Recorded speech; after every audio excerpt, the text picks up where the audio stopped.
there's a lot of cliches, and I know, people talk, oh, there's safe spaces on colleges and the snowflakes and whatever. And, if you listen, like the Tom Woods show, he complains about it all the time. Tom's here. And that's all true. But what I want to stress, if you haven't seen that, I think you might think we're exaggerating, okay? Or they all come on, and yeah, young kids are always smart, Alex. You really don't know, you have no idea how bad it is, okay? There's something different. This is not a matter of, oh, gee, there's a bunch of people who have different views about what health insurance should be provided by the government. That's not what I'm talking about. I'm saying people who their reaction to, oh, there's a speaker coming to campus that we don't like that person's views, we are going to credibly threaten that we will break stuff and hurt people. We will set things on fire and smash windows. And so then the school has to cancel because of security concerns. And then that gets spun as, oh yeah, the reason that speaker couldn't come here is because he would incite violence. I mean, just the kind of mindset that would do that, and that would see nothing weird about that. That yeah, the reason the speaker can't come here is because he promotes violence by us, his enemies. I mean, that's a weird thing. That's not a matter of disagreement, all right? And so I'm saying that type of thing, just shutting down debate, is becoming more widespread. The term could be used as cultural Marxism. I've seen some people complain about that and say that's not really accurate, but whatever label you want to put on that, but that mindset, and I saw it myself even when I was at NYU. My buddy who just has this perverse sense of adventure, there was like a feminist group talking about the history of the Soviet Union. He's like, Bob, we're going to this meeting. And so we were the only two guys in there, and I was really uncomfortable, and they were, going through.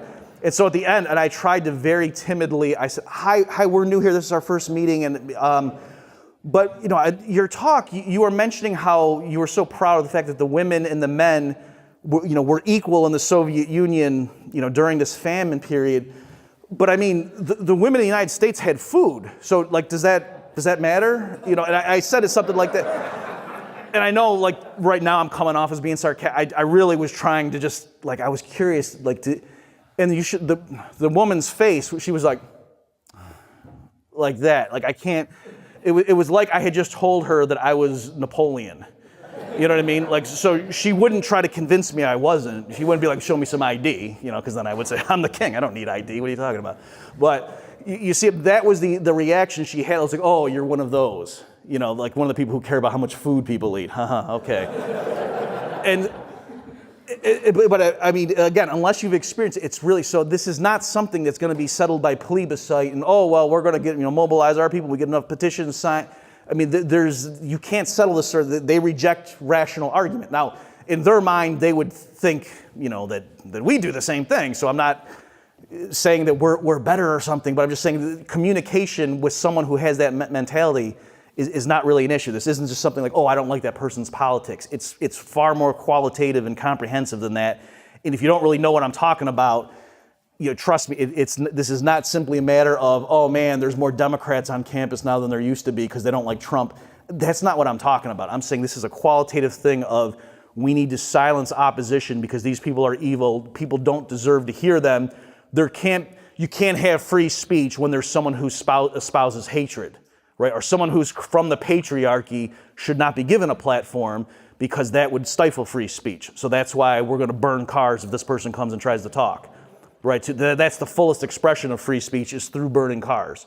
Okay, you think I'm making up something to try to get a laugh out of you? That's not what I'm doing. All right, I mean, I'm serious. People, they were asked this, certain student activists, and they said things just like what I'm saying there. That they in their mind, they were defending free speech by making it impossible for a speaker to come and say stuff they disagreed with. Okay, other things in terms of the cultural milieu here, this whole punch a Nazi. I don't know if you've seen this. So there was, Richard Spencer was given a thing on camera. Someone came up, he's like a white nationalist guy. Someone came up just out of nowhere, punched him, and that started circulating. People thought it was hilarious, and punch a Nazi became a meme. And I had thought people were kidding, and I thought maybe they just meant, hey, I'm not losing sleep over this guy because I hate his gut. And maybe that's what some of them meant, but it became clear to me that no, there were many people who they literally thought, yeah, those views are so distasteful, someone who's talking about white nationalism or things like that, fascism, it's okay to punch him because that's completely unacceptable and you got to shut those people up. What harm is there in doing that? And it just alarmed me. I would not have predicted people that I know would have said that. One guy who said that view, he was more like, I'm not losing sleep over it. It was his birthday. And so I wished him happy birthday on Facebook and said, hey, why don't you for fun, why don't you go punch a Marxist? Just to see, and he didn't want to do that. But my point in flipping it was to show, talking like that, say, oh, we're going to punch a Marxist. That sounds crazy, right? You know it's a joke. You know I'm not serious because, again, and it's not because, Marxism hasn't really had a bad record in terms of history, right? But just, I'd say I flipped it just to try to get, to see, look how crazy this is. But yet, again, if you're not on Twitter and stuff, maybe you don't know, you think I'm exaggerating, but I'm telling you, there are plenty of respectable people that you would normally have thought would say, oh yeah, violence is absolutely unacceptable as a means of reconciling political disputes. That no, they were saying, no, these people are so bad. I can't believe in our country someone's, waving the swastika. And so yeah, if somebody goes and punches that person, maybe that's a good thing. So that's, again, so I'm saying if people are okay with using violence to shut up their political opponents now, imagine if the economy crashes anywhere remotely as bad as I'm saying might happen.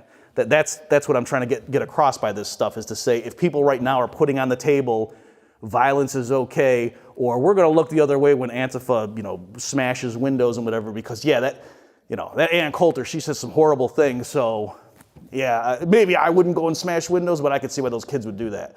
If that's your mentality right now, imagine how bad it's going to be if the economy crashes. Also, dovetailing with what Jeff was saying, I think the next time a Democrat gets in the White House, rightly or wrongly, there's millions of people who think there is an absolute monster right now in the White House who's dismantling everything they love about the country, and so just the payback, the revenge that there's going to be when the next Democrat gets in is, I shudder to think about it. And again, I hope this doesn't come off like I'm defending Trump or anything. I'm certainly not. But my point is just why I am very fearful for the future in terms of these trends. Another thing about the surveillance state. That's another list of, a trend here I've seen. Two quick things, because I want to leave time for your guys' questions. I used to be optimistic about it, and I said, okay, I know there's like facial recognition software, but if you know how those things work, they need to be trained, right? The computer needs to know, be shown lots of photographs of people and to have it identified in order for all the security cameras around the country to be, if you wanted some computer algorithm to be able to track everybody, the computer needs to be trained. And so you might think, okay, they don't have the manpower to do that, the NSA, how many people they got working. You would need millions of Americans to just upload photos of their own friends and relatives and then tag their identities. So we still have no time whatsoever, because that's what Facebook is, right? Likewise, the kind of stuff, 1984, that vision of having the telescreen in everybody's home is monitoring and no one can say anything. I used to think, well, there's no way, if the government just mandated that, Americans would realize, wait a minute, you can't just have listening devices put in our thing. People would need to voluntarily buy some product and put it in their house that could monitor everything they say and call it Alexa. And that's not gonna happen. Okay, so there's all that stuff. So as far as, that's the pessimism. So now what's the solution? Well, obviously, I always say education, but now I'm a little more specific about it, that the innovations we've seen, Uber and Airbnb, these are great because I think it was actually Jeff who said this in a different talk, in terms of getting people to see the ability of innovation and free enterprise and getting around government cartels. That's, the textbook, lectures from Tom DiLorenzo or somebody, that would never have convinced millions of progressives. But when they take an Uber ride and know what a cab ride in New York City is like, and then see that the cab lobby is saying, oh no, Uber is unsafe, you might get abducted by your driver, and so that's why it's got to be illegal. They can see, no, that's just, they're protecting their turf, it's so, and I know lots of people in Nashville, art musicians and things, who were renting out rooms through Airbnb, and then they tried to shut that down. I think it failed, but there was a measure from the hotel lobby to shut that down, of course, as being unsafe, and the building could cave in, and we can't have our visitors to our fine city, having a building cave in on them, when clearly it was because the hotels were losing business, right? So a lot of progressives who normally don't trust free enterprise, they can see the virtues of these things. Also, Bitcoin and alt currencies in general, whether Bitcoin's a good idea or not, or is going to do anything, that's not my point. Just people see the notion of a blockchain. They get, oh, wait a minute, somebody could just invent a new type of money that circumvents the system, and people voluntarily can embrace it or not. So that, I think, are good examples just to show people this is how it can work in practice, to see the conventional ways, the things that are produced by the government, the heavily regulated industries, the money that's, that the central banks produce. If somebody comes up with a better idea with technology now, it's a lot easier just to start producing that and to see the virtues of it. You don't like Bitcoin, if you think it's a bubble, okay, don't use it. And I think people get, whereas it's a little bit harder to say, if you think you didn't like QE, well, just don't use the dollar, and you see how that those two don't ring the same. And so people can see the virtues of segregating things. Again, not because, our way is better, but because we don't know who's right. And so you see the virtue of sort of insulating things and not having all our eggs in one basket, and just the virtues of diversification. So I think people can see that with these distributed networks.